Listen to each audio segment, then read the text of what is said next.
Hi, everyone. Welcome back to Friends, Loves, and Life. I'm David Begor. Today, I want to introduce you to Brett Klein. If you don't already know Brett, you will by the end of this interview. Brett came out at 32, and at that time, he was also dealing with an HIV diagnosis, which sort of sent him into not a tailspin, but at that time, your diagnosis gave you a short time to live. So he embraced it and decided he was going to live out loud. But what followed is that I think because of that, Brett lived a life defined by intention, love, and full-on showing up. So whether it's mentoring young folks, building community through his work, or showing up at the airport in a trench coat with nothing on underneath but confidence, Brett's stories keep it real, raw, and a little bit naughty. We go deep into love, loss, sexual identity, aging in the queer community, and what it looks like to truly embrace who you are, no matter where you came from. Here's my conversation with the one, the only, Brett Klein.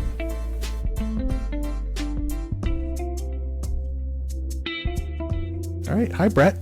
Hey, David, how are you? I'm fantastic. I didn't see you at the gym. No, I went yesterday and I got a shot for shingles, my second shot. Yeah, those are Boy, I cannot tell you how sore my arm is right now. Yeah. No, been there. Sean just had that. It's the same thing. Everybody, that second shot is the killer. Yeah, it's... Yeah. But it's good. Good yeah, that you got it. Absolutely. So I'd like to start out by talking about your coming out story. What was that like for you? Am I out? Oh, sorry. Okay. Now I'm out. Okay. I know it's going to be one of those days. I'll tell you. That's okay. At the gym. Yeah. No. So yeah, I don't know. Coming out at 32, closeted. I actually seroconverted before I came out. Oh, wow.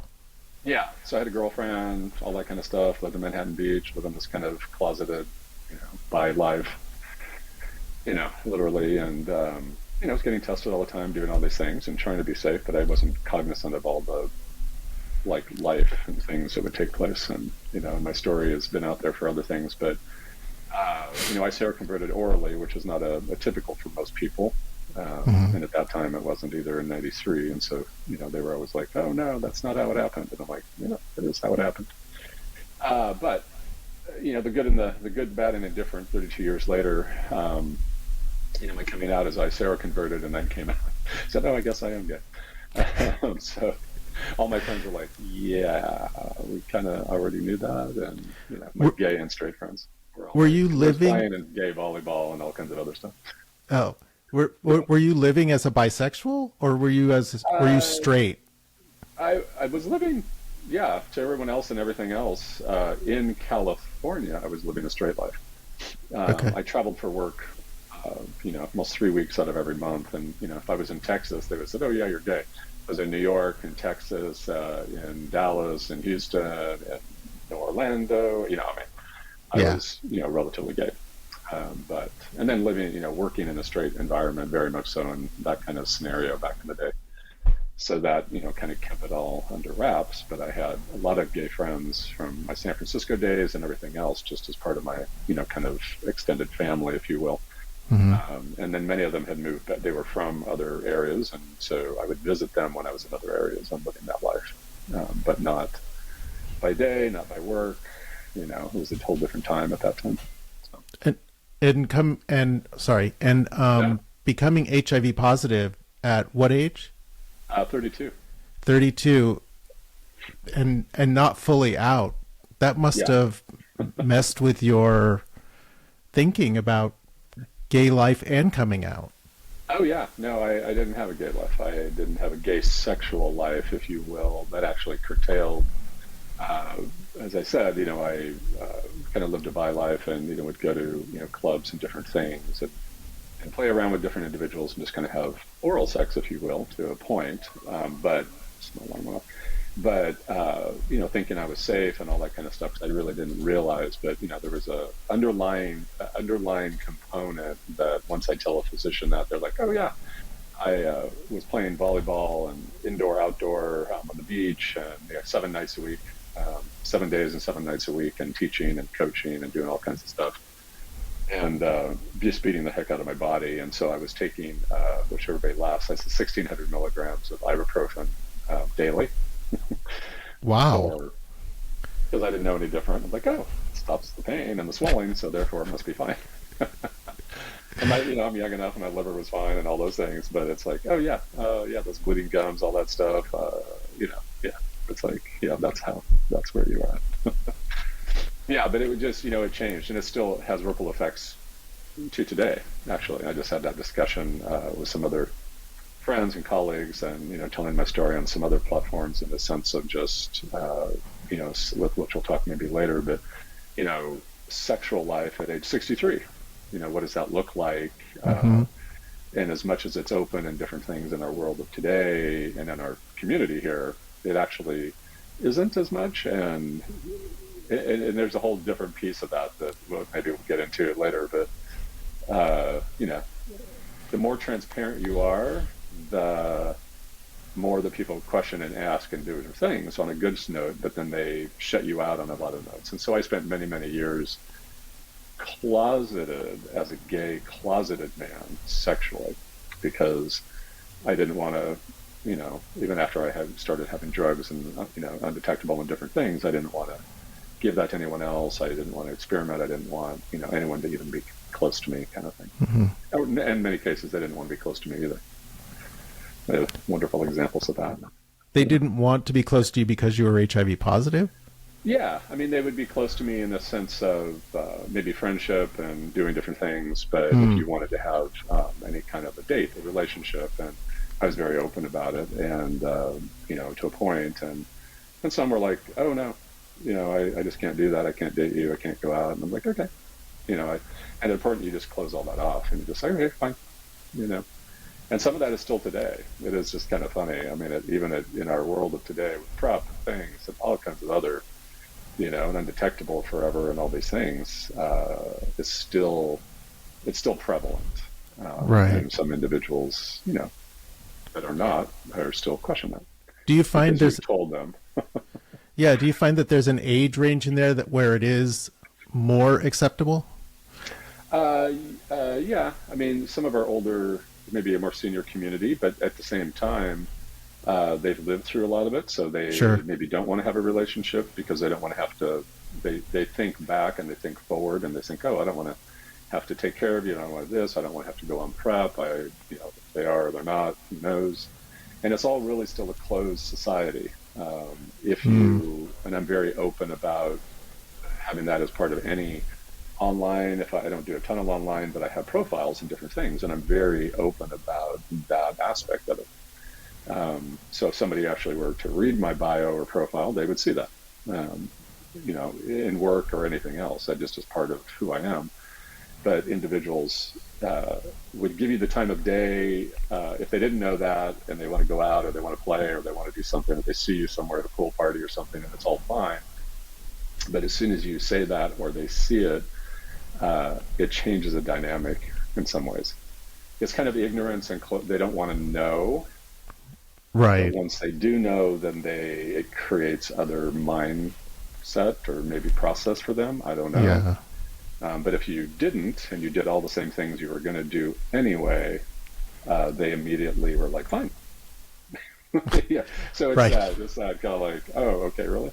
So being open and transparent is who I am, but it also doesn't always work to my advantage, I guess. Have you always been just as a person, open and transparent?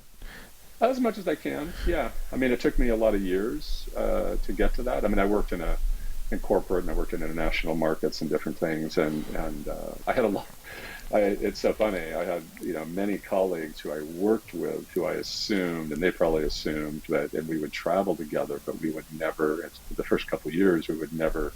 It's like, oh, we're going to bed earlier, we're going whatever, and then they'd be out, in Annapolis, and they'd be off at a club in DC or some kind of thing, and and it's kind of like, okay, but we never talk about it because we're still living that kind of corporate closeted life.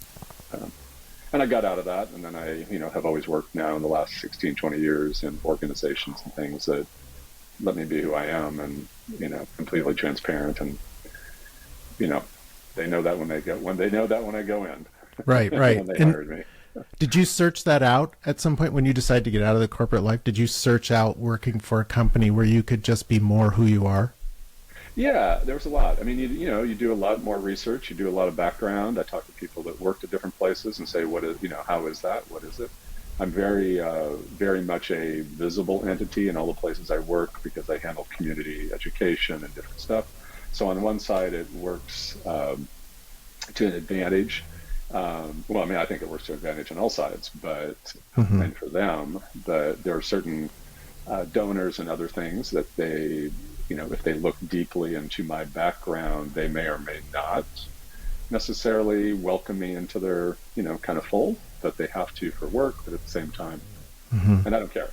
I mean, that's the part that it's like I don't have to be closeted, and my current company, Eisenhower, allows me to be exactly who I am, and that's a blessing, from our CEO to every senior level, and and that's a nice thing.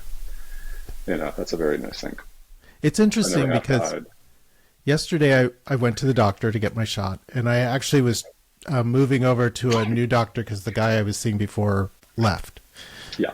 And I didn't think of it at the time of asking him if he was gay. For some reason, I just kind of assumed. And when I left, I thought, well, that's kind of weird. Why did I assume that he's gay?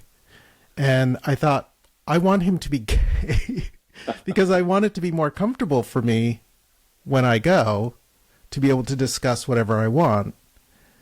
And I realized in the meeting with him, I assumed he was gay. So I was just discussing what I wanted to discuss.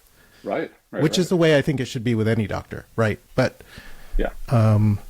And that works here in our market. I mean, in many cases, in our organization, I mean, there's a handful that are always reaching out to me, because I do community, connectivity and engagement. So it's like, they'll meet me at somewhere, and then they will private message me to ask about positions and things, and what's your viewpoint, or who and what and how.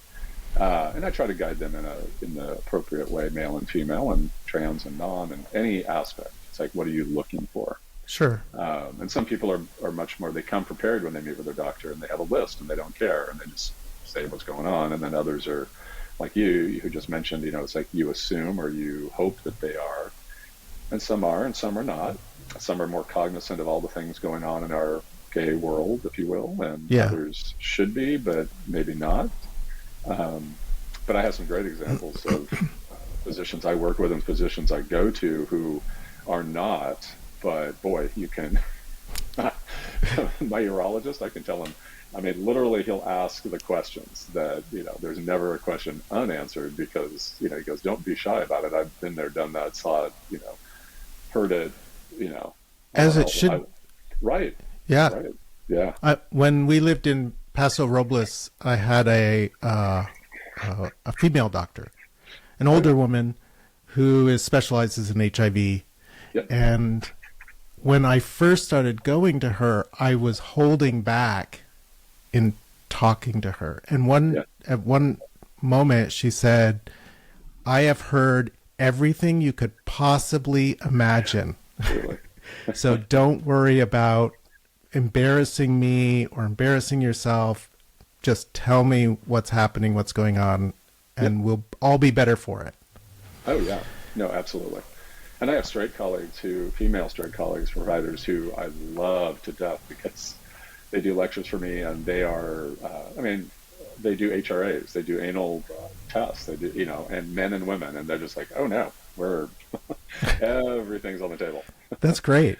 Yeah, that's great. That's how it should be, but that's not how it is in many, we get outside of our valley, we get further other places down valley, we get other systems, and you just never know. That's why you have to kind of scope it out, and it's a little harder nowadays because physicians come and go, and so you just never quite know.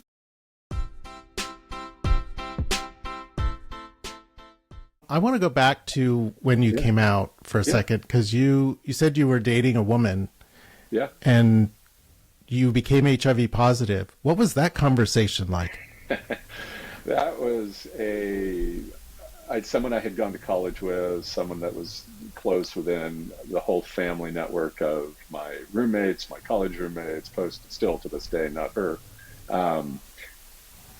But I had a conversation on the beach as I got my results, and getting the results was a whole different thing because it was not a pleasurable. I mean, it's never pleasurable to that kind of thing, but right. I had a horrific physician and whatever and staff that just jettisoned you. They were, didn't want to deal with it.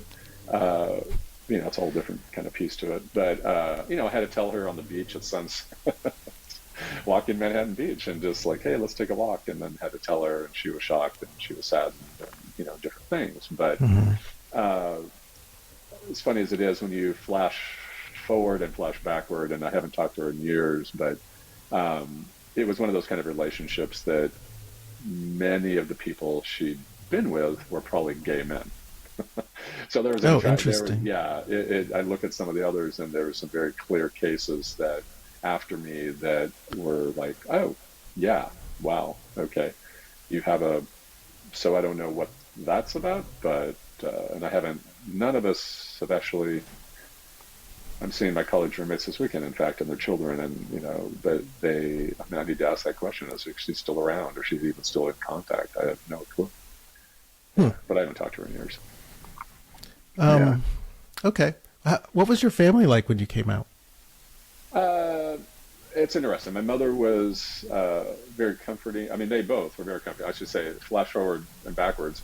My mother was like, "Oh, don't tell your father initially because I don't think he can handle it and whatever." And then it's funny, as my mother was passing from cancer and different stuff, a couple years later, he went through the trauma and everything on my own side. I had to tell my father because I was having a surgery to alleviate some white blood cell and all kinds of other stuff that kind of I had my spleen removed back in 2000 because it's one of those things that kind of, it affects because of HIV for unknown reasons. It affects something, and then once it's removed, everything goes back to normalcy. But he had been, and he passed this year, but he has been nothing but like my soulmate, my best friend, my support system, with never a question on HIV, on gay, on relationship with Sean, with just like family.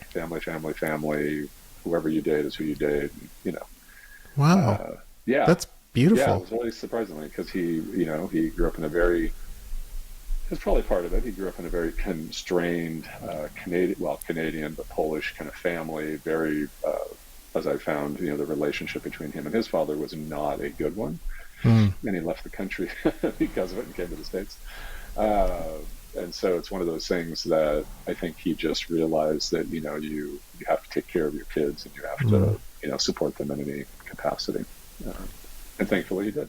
I never had that. And I didn't have it in my, the rest of my extended family. Everyone has been incredibly supportive. They don't talk about it a whole lot in anything open, but they know if they need to with their children and, that they can if need be. So that's awesome. Yeah. It's kind of similar with me. My mother at first had a kind of a hard time. She blamed herself. She went through this whole thing of blaming herself. And my father was just the opposite. He was just like, okay, he goes, I've kind of known or suspected, but great. And my father and I did not have a close relationship before, but as soon as I came out, we became really close. Oh, there you go. Yeah. Probably that protective father kind of at the same time too. I think so. Yeah. And unfortunately my father passed away when I was in my early 20s. And we were, very hard. It was very hard because our relationship was actually blossoming and and that really hit me. So yeah. Oh yeah. No, those are the big kind of things. And it's funny. I mean, my mother and I never really talked about it. That she had been, ill with different kind of, biological things her whole life. And so it was always, there was very much a care stream within the household. That was always the we always had to take care of each other. That's just kind of the nature of, how the house worked. And so it was very good, you know.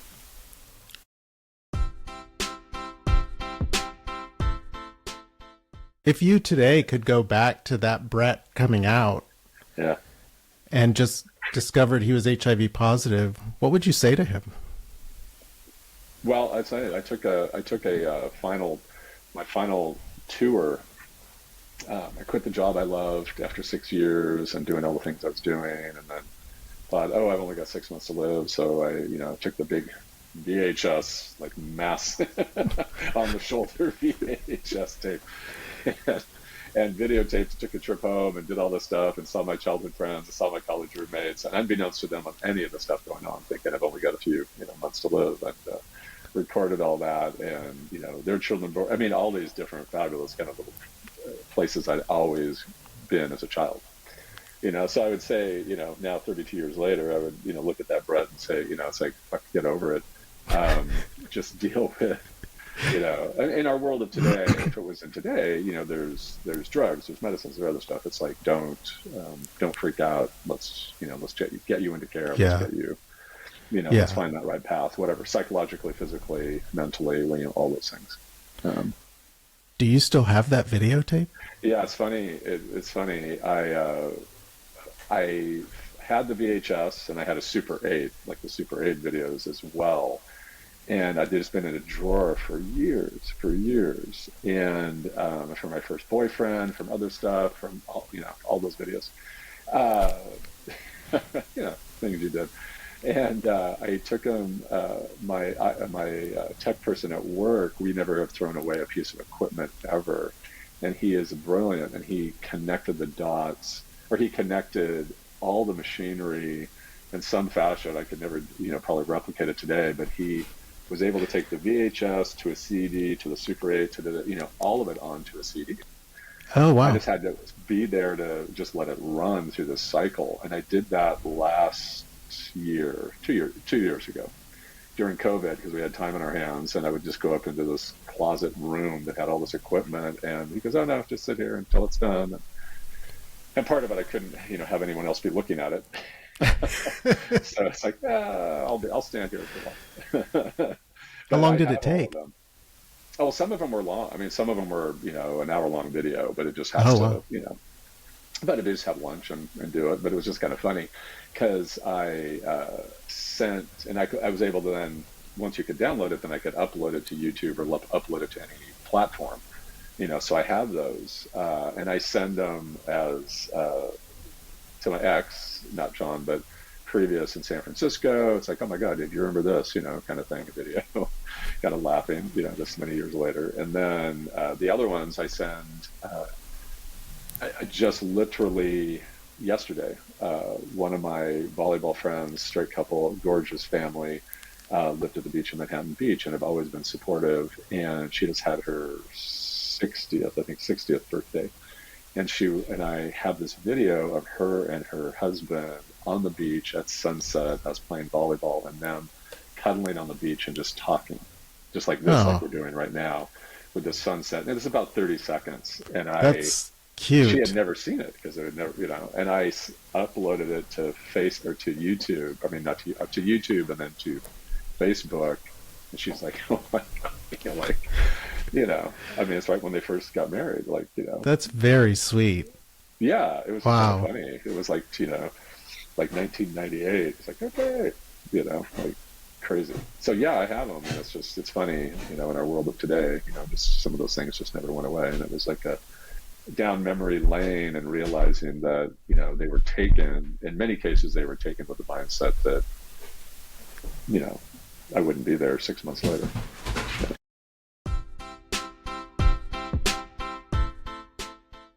You're very health oriented, right? You work out, you bike. Yeah. You're part of the Roadrunners group. Yep. Have you always been physically active like that?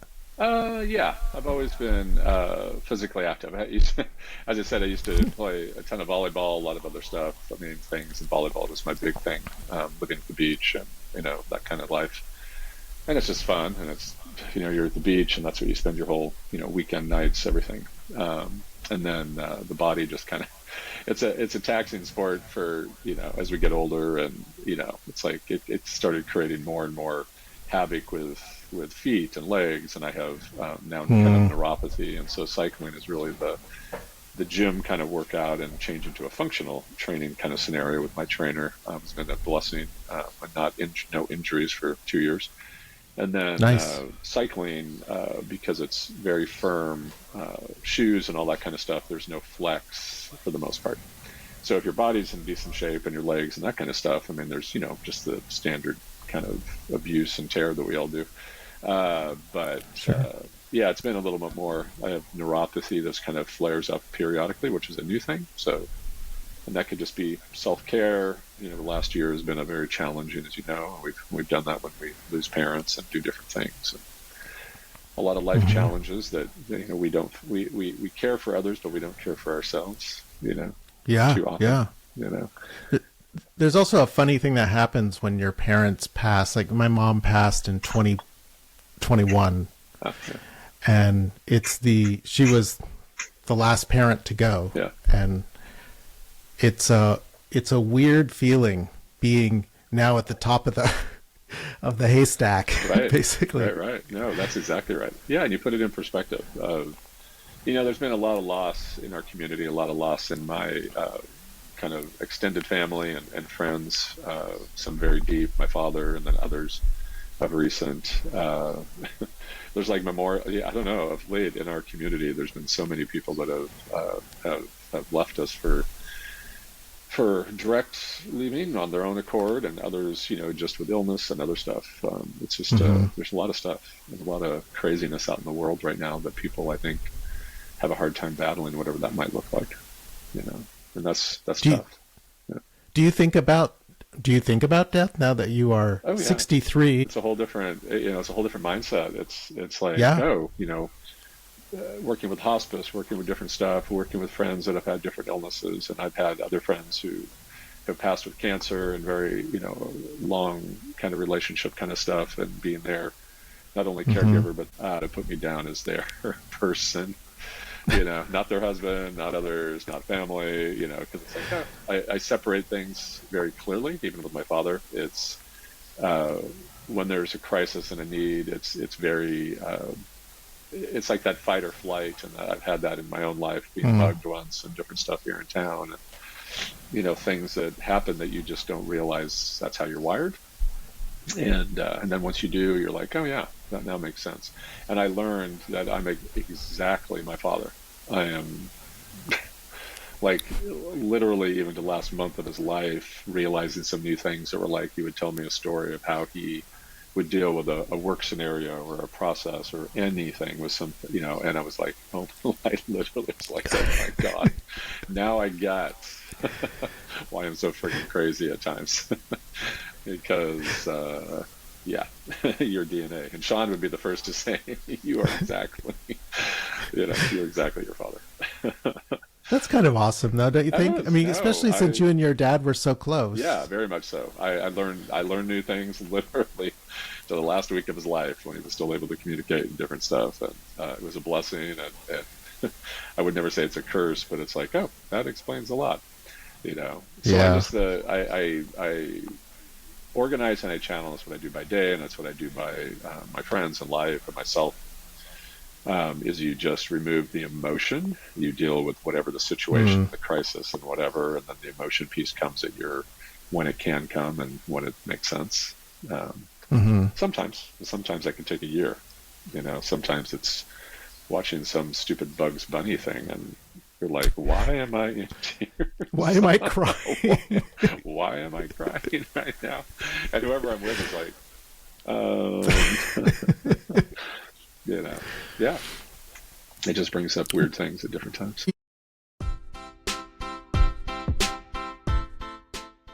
All right, let's actually go to Pride events, because I see you out at these events volunteering and fundraising. Or mostly just volunteering. So it depends on if it's work Brett or if it's personal Brett. Okay. So work Brett is in the community I handle community engagement and education for our community for education and healthcare. So that puts me at tabletops and booths anywhere from business to business, casinos to Pride, to every type of event, walks, runs, whatever that may look like, to have a presence and to be able to get people into care. And not always just with us, with my employer, it's with, just saying, hey, hearing their story, what are they struggling with? Do we have someone that meets the need? And if not us, then maybe it's another community partner who we partner with, or if I can get them into the right stream, then I feel good about my day and my job. And my employer knows that.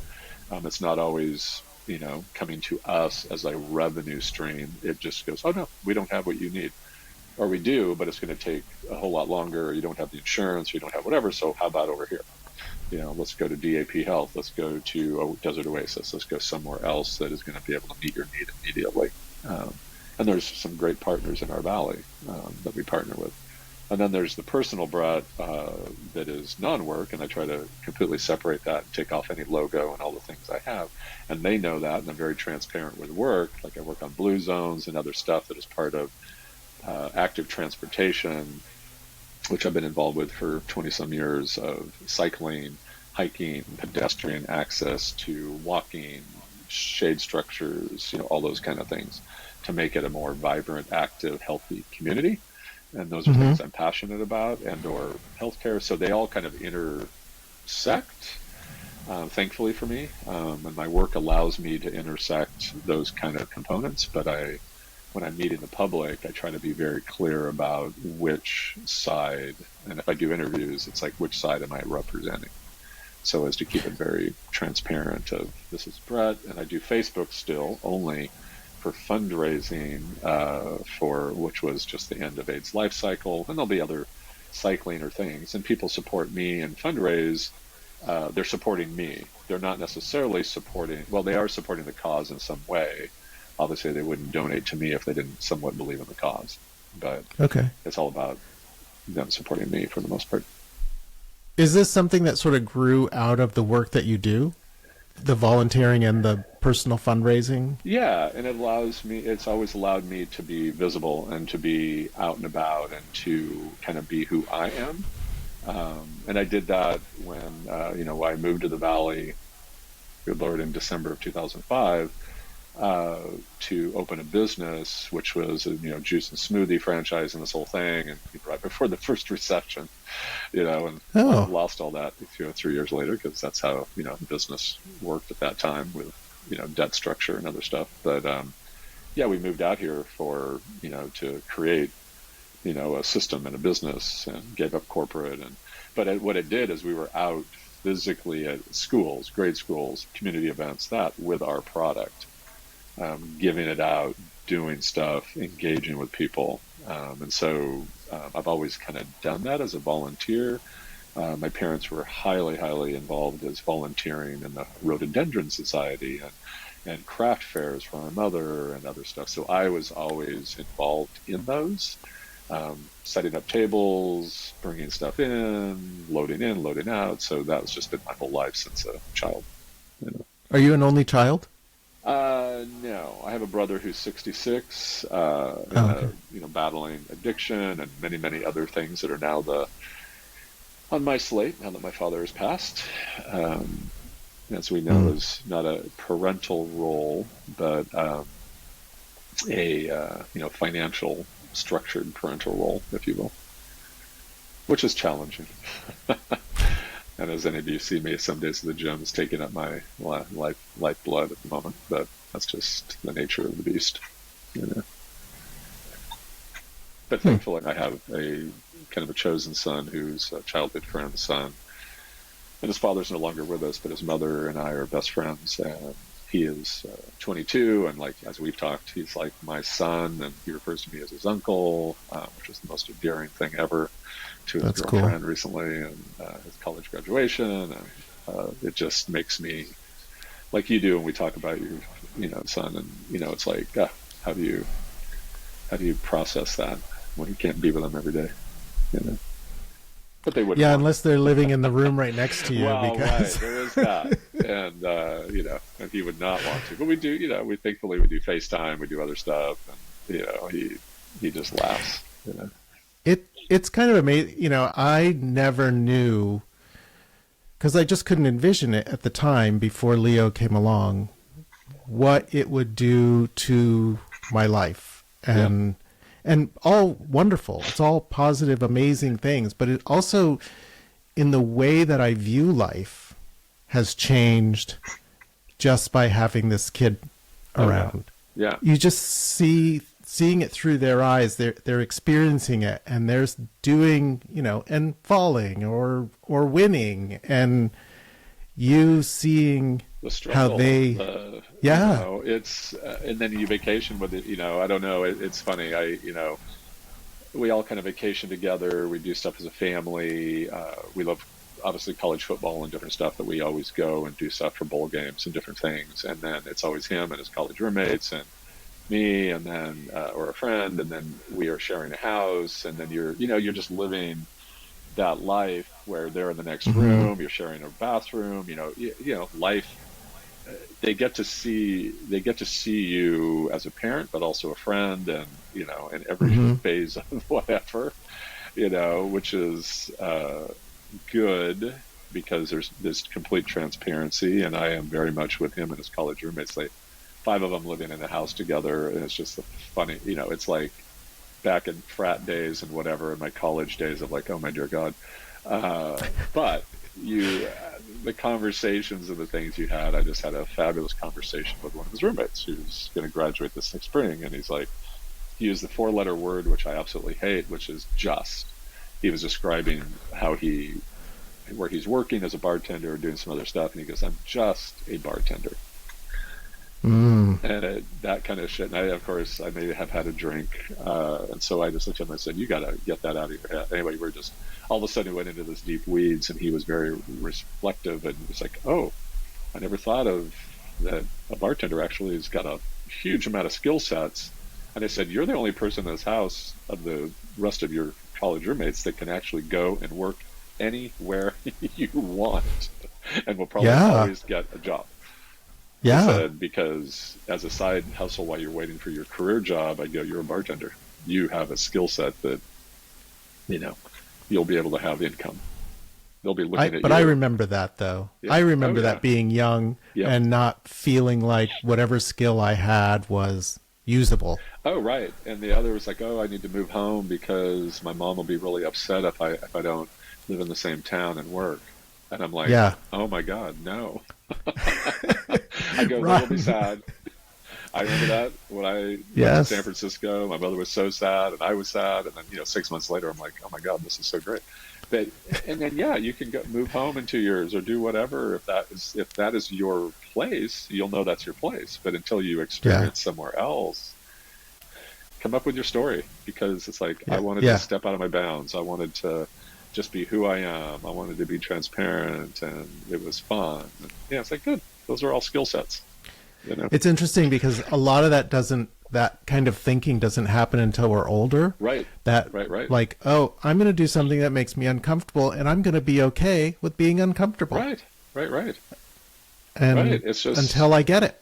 Right. And that's our world of today. People, it's like, oh my God, even in news media, not to go back on politics, but I always laugh. And it's like I said, where the media jumps on is when you defend something so viciously, defending whatever you did that may not have been the norm.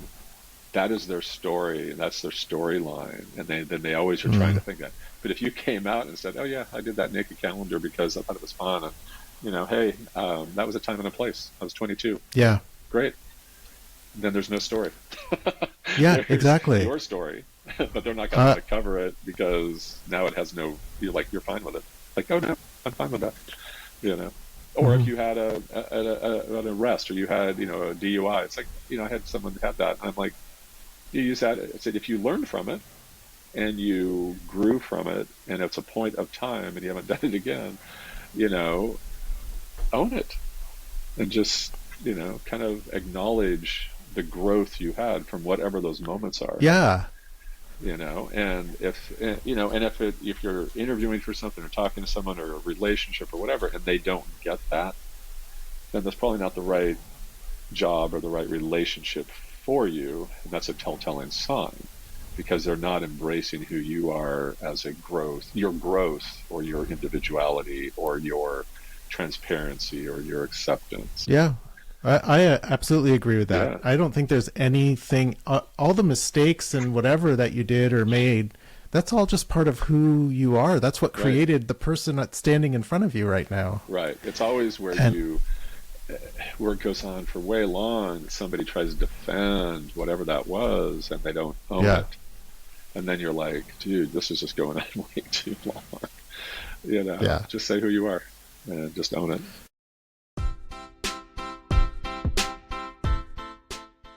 Is there anything that you look back on you think, I should have not done that? Yeah, there's probably maybe some things at college or whatever, but at the same time, you're growing and learning, and with the right audience. As I said, with my chosen son, I coordinated the conversation, which is typically me as a father. I'd say as a father figure, I just said, well, let me tell you how I know your father. Let me tell you some stories of our upbringing and why certain things we do and certain things we don't do. I said, do you understand why you're so part of my life? And that just kind of opened up conversation, and whether there's a reciprocating kind of stuff, because he's very private, but it opens the door for future conversation to say there isn't anything, literally probably anything you can think of or do or whatever, that I would not be, listening and supportive in any way to help you or anything else. There's never feel you're in the weeds and you can't actually talk to somebody. Yeah. Yeah, there's a lot of stuff going on for a lot of people. And then our political climate is just sucking the life out of, so many. And I try not to have those conversations as much. And, it doesn't, we do what we can do as long as we feel that we're doing what we can do in our world of today to make change. We're positive change, then that's all that really matters. Yeah, one of the things I do love about this community here, though, it just seems like to me, there is a large amount of transparency. And I think it is because, I think it's because a lot of people here are older, right? We've been through it. Yeah.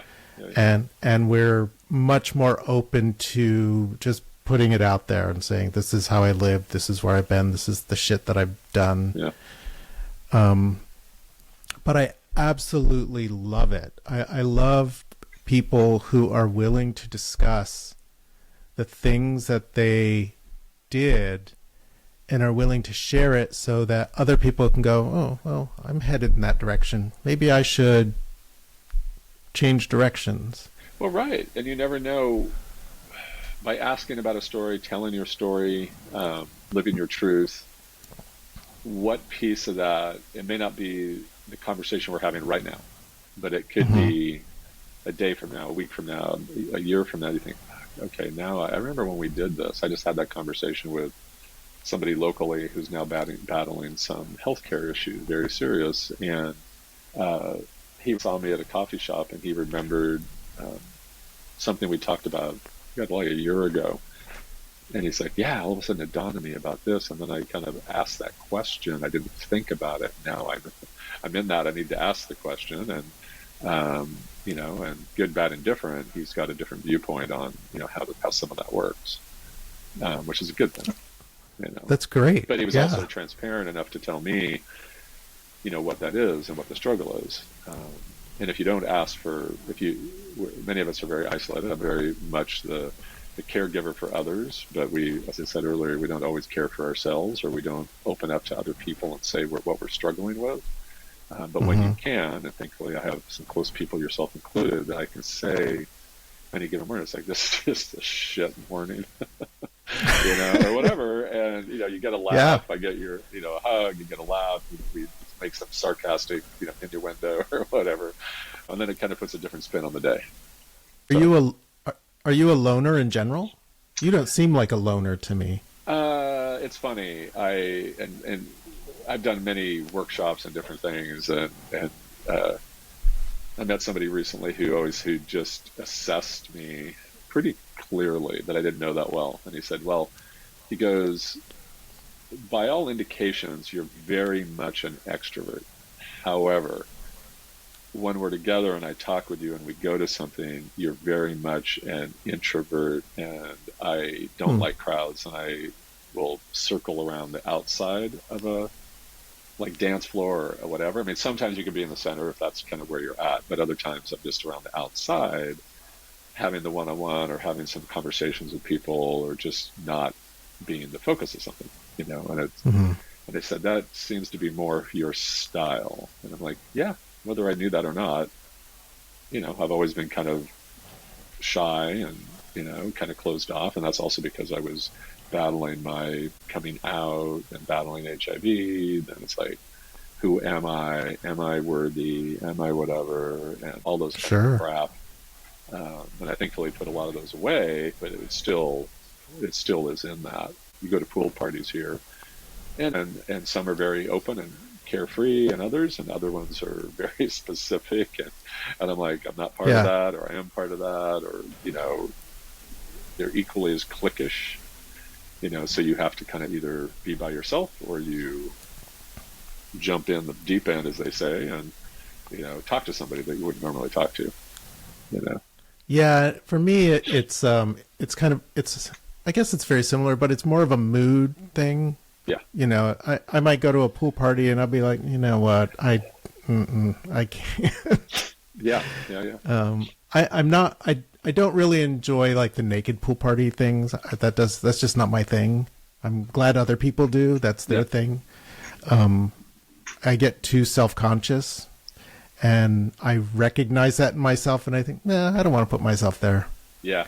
See, I go the other direction. I like that. And then I do get semi-self-conscious as an age and a body and whatever, and you're around, and we have close friends that do a close friend couple that do a naked movie night in their pool, and it's basically putting on Goonies, putting on Sister Act, and there's 40 people, but and you can tell the ones that are very comfortable, that they've done this before, and others, even myself going the first time, it's like you can't be closed. The whole idea is that you remove all those barriers, and it's not a sexual thing. It's not whatever. It can be whatever you want it to be, but it's everybody's there to laugh and giggle at some stupid movie in the pool, and it's outdoors, and just talk to each other and put away some of this anxiety and bar kind of stuff that you don't talk to somebody, you're online and doing all this, and it's like, no, you actually have to have a conversation, because you're literally naked at the bar, at the outside bar, or getting a hamburger, or doing, and it's like, you just have to own your body and own whatever you have at that moment. It's just kind of funny. Well, when you say that, there are different levels of naked in that whole thing. Like, you're naked, but then you're suddenly naked, like you are, and you completely. And I was having this conversation while just standing watching the movie, and some younger, 30 something, I say younger, and there was a connection, obviously, but not, we weren't even touching or doing anything, and he was just laughing. He goes, "What is this about?" He goes, and he was embarrassed because he said, "That wasn't my intent to, you're just men being men." And I said, that's how conversation happens. And the conversation, naked, clothes, whatever, you look in someone's eyes, or you're having a conversation and you hear their voice, or you're having a reflective moment about whatever, talking about school, talking about whatever. And there's a connection. And I said, that makes all the difference of how your body, unbeknownst to you and unplanned, reacts. Whether that's you're smiling, whether that's, arousal, whether that's any of those kind of components. I go, it doesn't have to be anything further than that. It's just, you have to acknowledge that your body, your mind, and everything is a living, transitional thing. And any given day, it can change. And any moment, I can see that. And then some days you're not, you have a conversation with somebody and there's not that connectivity. And Right. you're like, oh, yeah, we probably won't have another conversation. Maybe. Yeah.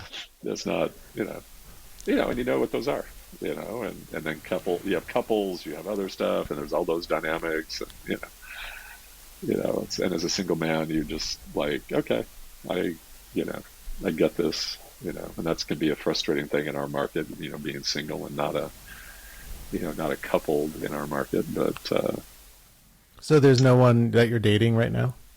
no, I have some close friends and close confidant, kind of thing that we have, text chats and other kind of stuff that are just fun and funny and just to make your day feel better, and whatever that is, and just to when you're together, you communicate and you have fun and you just kind of talk, and that's I'm very blessed in that way. A lot of that is from the gym, even on the day I don't want to go to the gym, but today. But, others will say, wow, you were here a lot of time working the jaw muscle, chatting. Yeah, not the other one, like someone working.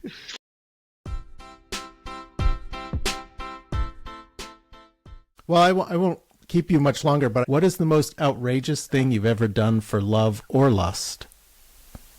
Do you want to skip that question? No, not at all. That's a good question. I would have to say, and you'll laugh, and we couldn't do this in today's world, nor would I recommend it, given the airport structure we have and drones and everything else. But an ex of mine and I, living in different markets, it was the running kind of theme and joke and sexual joke to, if I was flying to San Francisco and he's picking me up, or vice versa, that we had to do something that was more sexual in nature, or something just completely just to when they saw you at the gate or saw you whatever, just completely like, what the hell. So when he came to visit when I lived in Manhattan Beach, I said, well, I can't come into the airport. And so middle of summer, I am literally on the curb outside my car in a trench coat, black boots, and that's it. Yeah, which you couldn't do in today's world. Well, you probably could, I guess. And so he comes out and he is looking, and it's like a summer day, and he goes, "You're wearing a trench coat and black boots, and it's very obvious that I'm not wearing anything else."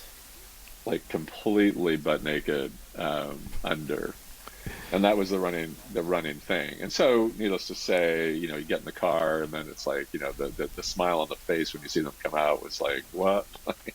And people walking by, that was the best part, because you're waiting for them to get out of the airport with their luggage and whatever, and they're like what? And then some people would get it, or some people would kind of look and go, and then realization. Like, oh, there's something else going on here or whatever. That's pretty funny. Yeah. And that's pretty good. Needless to say, we didn't make it all the way home. You pulled the car over to the side. And it was just funny as hell, That's and awesome. He did a very similar kind of thing. He in San Francisco, out in Marin, near one of the old, over the Golden Gate Bridge, long story short, in his Jeep, and we were driving around just kind of, looking at sights and doing stuff, and he get pulled over and he said, "Get out." So he put me on the side of the road, and then he drove away, and then he comes back and he plays a game of like, oh, are you lost, or what are you doing, or do you need a ride? And, this whole, and it was just like, oh my God,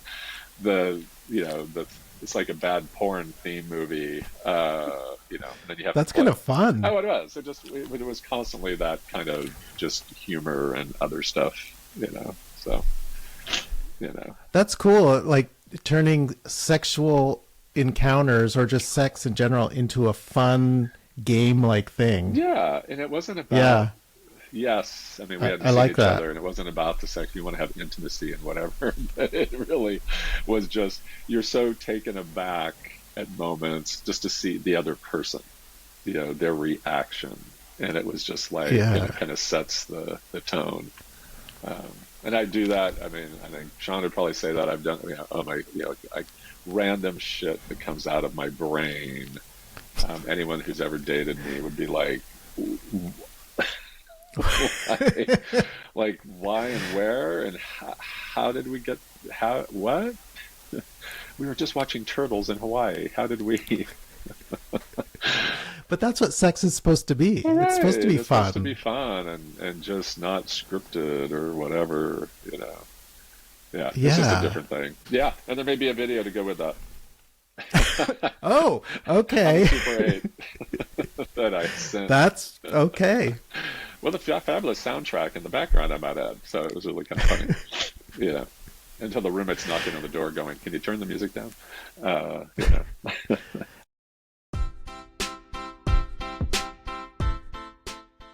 I'm going to give you one more question. Okay. What, if you could have a wild night out in the Castro with any queer icon, who would it be? Oh, good question. It's very personal of recent, but it was like, the queer icon I would love to, which I've come close to, it's like Harvey Milk. Oh my God, I would love to have been in the Castro same. for anything with Harvey Milk. Cleve Jones has come close. I've been there for other things with him. Thankfully, he's still with us.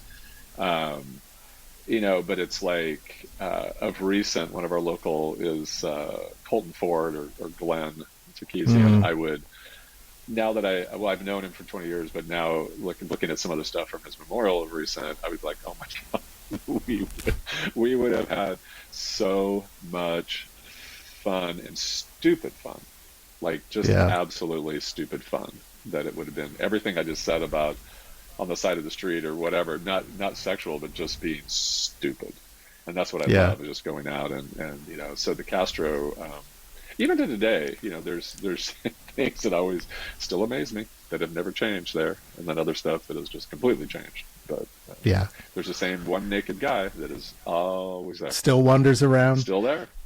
He'll be there till good Lord, at this point, I swear to God, 20 years or something.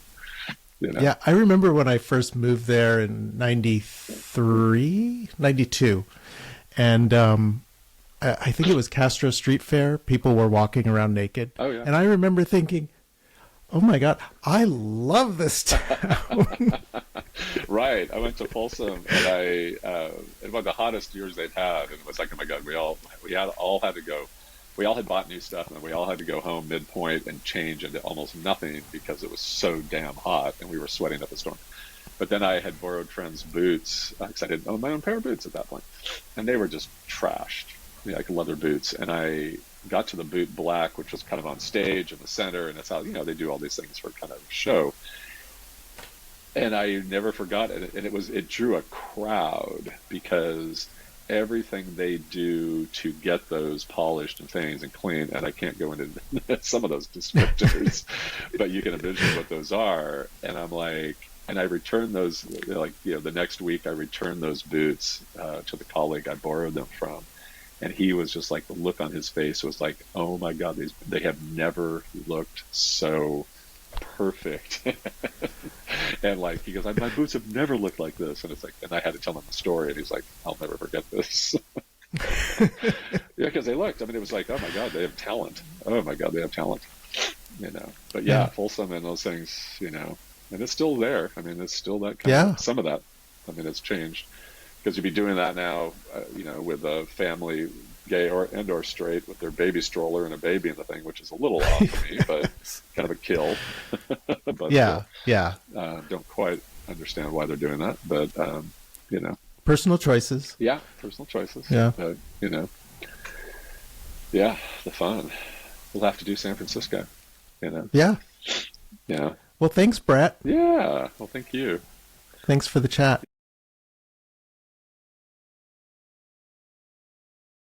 That was Brett Klein, a man who's chosen to live his life fully and authentically. What I thought was really cool was when Brett was talking about showing up for his friends, especially when they're in crisis. Not just being around for the laughs and the good times, but stepping in with strength and honesty when it really counts. that kind of loyalty, that's rare. And I think that's why so many people trust him with their hardest decisions. For me, it was kind of like when I heard that, it's kind of like that's the etching on the stone, right? That is the embracing the vulnerability. That is leading with humor. That is like making space for the real connection beyond the surface judgments and the expectations. He is there through all of it. He commits. And that, I think, is very, very, very cool. I love that. Says a lot about him. Thank you for listening to this episode. If you enjoyed this episode, please rate and review Friends, Loves, and Life on Apple Podcasts or Spotify, 5 stars. You can find me on YouTube, Substack, and Blue Sky at David Begor. Until next time, be bold, be free, be you. I'm David Begor, and this has been Friends, Loves, and Life.